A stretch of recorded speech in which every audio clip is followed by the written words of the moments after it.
So I would say on the NEPA process, it is the fact that a lack of funding and a lack of manpower in the agencies has decreased their ability to get the job done in a timely fashion. And I think that is the biggest irritant to people ranching on public lands today regarding the NEPA process. I'll give you another example. NEPA entails many, many different steps, and it's draft this and draft of that. And every time a draft comes out, it goes out for public comment.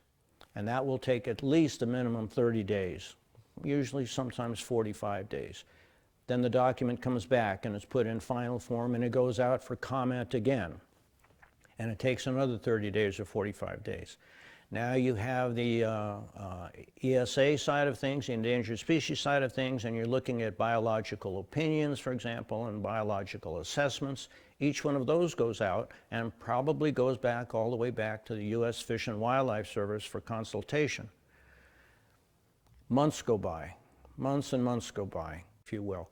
We spend a lot of time, and now a lot of times those comments and objections that are placed on NEPA documents turn into litigation and lawsuits, and that even drags out the process even longer. So I can't put my finger on any dramatic changes to NEPA, but the implementation certainly has gotten more burdens.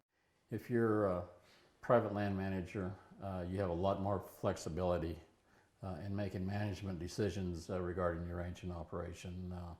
You can do what you think is right and what's best for the land, and you answer to yourself, versus ranching on public lands, whether it be Forest Service or BLM lands. The relationship there that you have with the agency person is more than just what the permittee brings to the table in regards to management.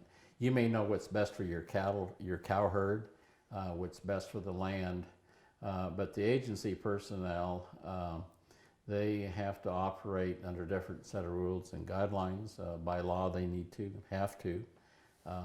And sometimes their personal agendas, or sometimes,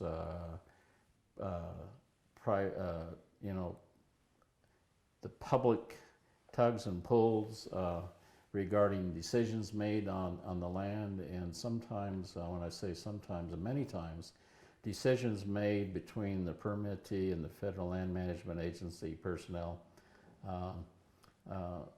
may or may not be what's best for that particular ranch.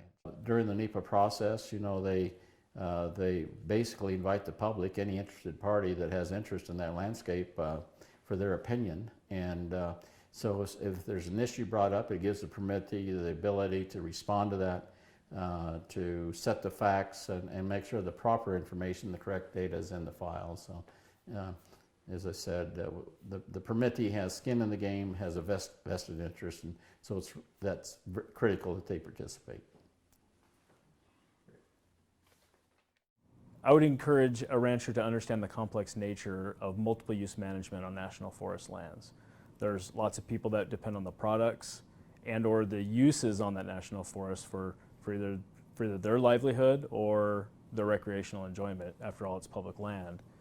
So it's good to understand other people's points of views, and the more you can understand that, the more that you can cooperate and build that working relationship, especially with the local agency that's managing those uses. But I would also extend that same advice to the young agency people as well, to understand all people's points of views. That way everybody can be more successful in resource management.